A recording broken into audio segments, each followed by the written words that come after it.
Итак, всем привет! Рассказываю последние новости. Вчера официалы Торгмаш мне без разговоров поменяли модуль управления светом и рычаг переключения скоростей, который крутился, теперь он не крутится. Ниже в описании выложу ссылку и номер запчасти, потому что сейчас многие хотят поставить этот рычаг на обычный Патриот, потому что он с демпфером, он реально меньше гремит. А сейчас я приехал в сервис к Нике Шурику для того, чтобы проверить версию о стучащей трубке слива кондиционера. Это тот самый звук, который мы все ищем давно и не можем найти. Если получится, то получится. Сейчас поднимем машину и посмотрим, что там.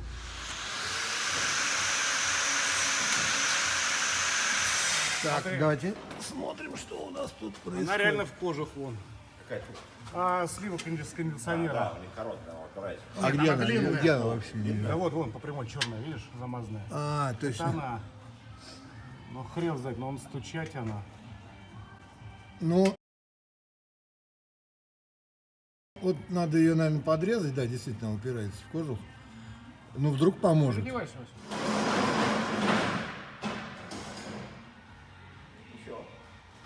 Она может просто упирается. Мы срезали этот кусочек Что-нибудь трубки. не она стучит, а что-нибудь.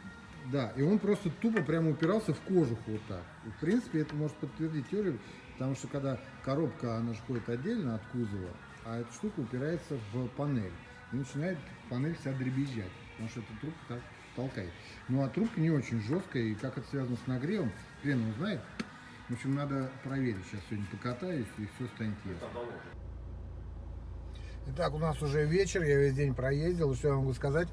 Стук больше не появлялся. Видимо, вот эта самая трубка кондиционера, она и есть трубка слива конденсата, она есть причина возникновения этих стуков. В теории это выглядит так, что трубка своим торцом упирается в коробку, поскольку коробка находится вместе с двигателем на своих подушках, находит отдельно. Коробка на кочках толкает эту трубку обратно туда, в переднюю панель, и там что-то при нагреве начинает скрипеть. Это невероятно, но это факт. И самое невероятное, что эта проблема носит массовый характер, судя по комментариям, которые люди оставляют под видео.